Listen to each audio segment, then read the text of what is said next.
अंबेडकर के नाम पे ऐसे शब्द बोलना ये निंदनीय है और माफी मांगनी चाहिए इन लोगों। पिछले हफ्ते एक आदमी ने अंबेडकर साहब के बुत पे चढ़कर हथौड़े से उसको तोड़ा है। ये बीज ने नफरत का। देश का होम मिनिस्टर बोलेगा अंबेडकर के खिलाफ तो आम लोगों को तो उत्साहित होंगे ही। आरएसएस और जमाते इस्लाम कोई सरकारी कर्मचारी, कोई सिविल सर्वेंट उनका मेंबर नहीं बन सकता। जुलाई 24 में इन्होंने आरएसएस को ये कर दिया कि आरएसएस में कोई भी सरकारी कर्मचारी मेंबर बन सकता है।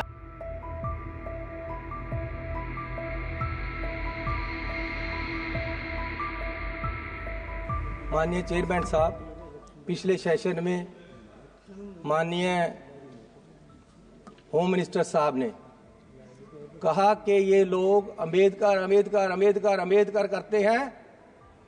अगर सच में इतना परमात्मा का नाम लिया होता भगवान का तो स्वर्ग को पा लेते। मैं आपको आपके माध्यम से इनको बताना चाहता हूं कि मैं ही नहीं, मेरे जैसे करोड़ों लोग वो हैं जिनके लिए अंबेडकर ही भगवान है। सर, आप मेरे से बहस करोगे या फिर तो बात ही नहीं चलेगी। अंबेडकर जी का नाम लिया तो आप उनको रोक रहे हैं।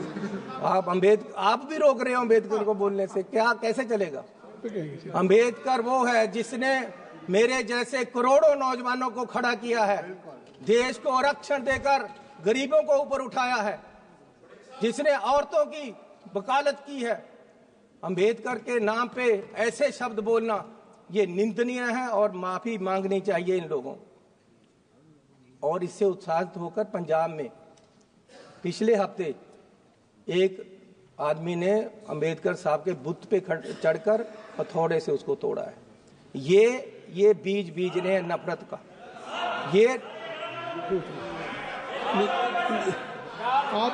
आप जो ये आरोप लगा रहे हैं, जब देश का होम मिनिस्टर बोलेगा अंबेडकर के खिलाफ तो आम लोगों को तो उत्साहित होंगे ही।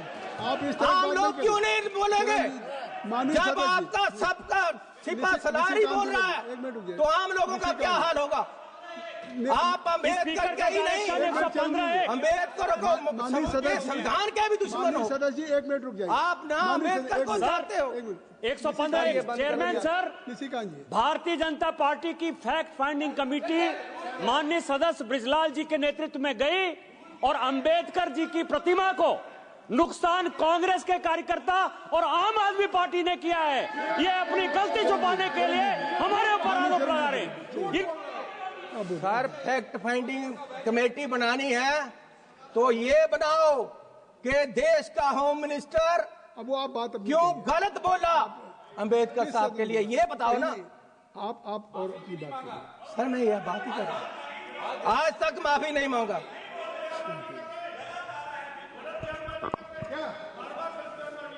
सर, मैं आपको बेनती करना चाहता हूं कि देश में नफरत का बीज बोया जा रहा है।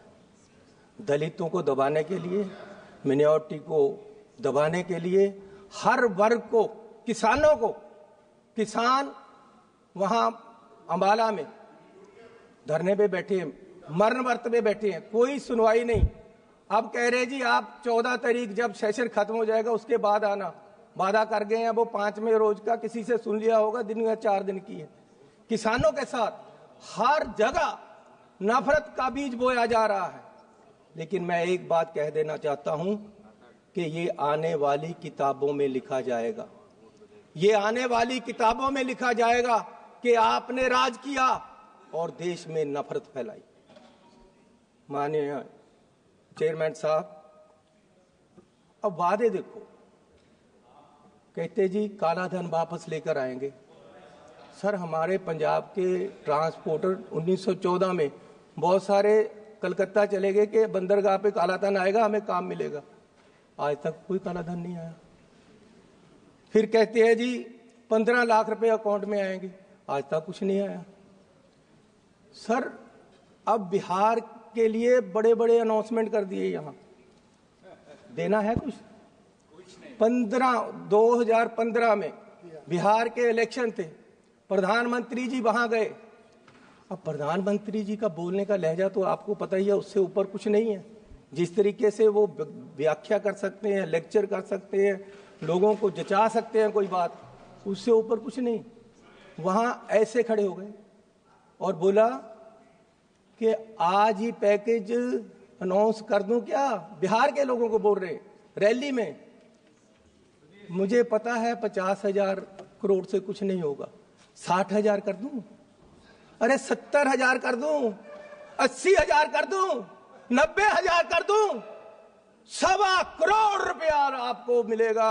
1.25 करोड़ लाख बिहार को मिलेगा। 1.25 लाख करोड़ सर, 1.25 लाख करोड़, 1.25 लाख आपने सही कर दिया। सर कितने मिले बिहार को? सर आपने मुझे सही कर दिया, आपको भी याद है, आपको बहुत अच्छा लगेगा दोबारा वो देखना एक बार वीडियो निकाल कर, कितने मिले बिहार को। तब फिर बिहार के ऊपर क्यों लगा रहे हैं? जब बिहार और आज फिर, आज आप तो यही कह रहे हैं ना, बिहार के लिए दिया जा रहा है। आज फिर बिहार को कह दिया बस अड्डा मिलेगा आपको, इतने पैसे मिलेंगे, इलेक्शन आ रहे, सब कुछ मिलेगा। मिलना मिलाना कुछ नहीं। फिर दोबारा तो क्यों झूठे वादे करके लोगों को हर समय ये पीछे लगाते हैं और हर समय लोगों के साथ धोखा होता है। मैं ये आपसे पूछना चाहता हूँ। Kindly conclude. सर अभी तो मैं शुरू हुआ हूँ। अरे आपका 12 मिनट हो चुका है। सर मेरी बात सुनो। अब ये आरएसएस की हर समय बात करते स्पीकर भी बोलने वाले हैं आपके। सर ये नेशनलिज्म की बात करते हैं। Speakers and your time is limited, already you have taken 12 minutes. Sir बोलने दोगे कि नहीं? बोलिए। सर जितना मैं बोला हूँ उससे ज्यादा तो आप बोल लिए हैं, बोलने तो दो सर।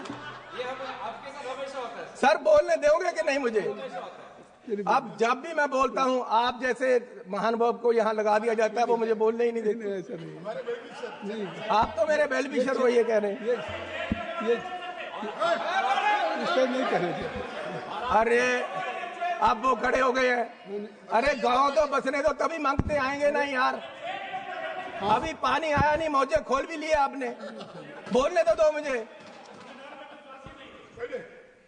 सर नेशनलिज्म की बात करते हैं, आरएसएस की हर समय बात। मैं पूछता हूं, कभी आप बताओगे कि आपका देश की आजादी में क्या योगदान था? आरएसएस का क्या योगदान था? आप राष्ट्रपति के अभिभाषण पे बोल रहे हैं, आरएसएस की विचारधारा पे बोल रहे हैं। सर आप मुझे बोलने देंगे कि नहीं? मैं ये पूछना चाहता हूं। अब ये देखो सर, गौरव, ये पटेल साहब की बात कर रहे हैं। मेरे पास ये सर्टिफिकेट है कि पटेल साहब होम मिनिस्टर होते ही उन्होंने आरएसएस को बैन किया था। ये झूठ है बात बोले। और फिर 1966 में, 1980 में आरएसएस के लिए ये कहा गया कि आरएसएस और जमात इस्लाम कोई सरकारी कर्मचारी, कोई सिविल सर्वेंट उनका मेंबर नहीं बन सकता। लेकिन आज जुलाई 24 में, जुलाई 24 में बोलने दो सर, सर बोलने दो आप। अब बोलने दे रहा हूँ, लेकिन एक बात है, अतीत की बात कर रहे हैं, कुछ पंजाब के वर्तमान की बात करेंगे सर।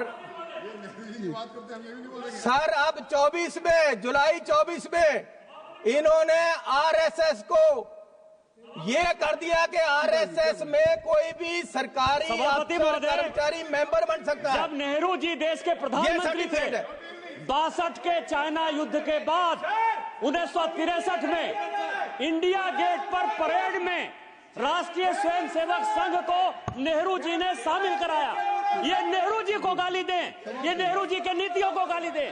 आरएसएस गणतंत्र दिवस के परेड में शामिल हुआ था। आप माफी मांगिए देश से कि नेहरू ने गलती की।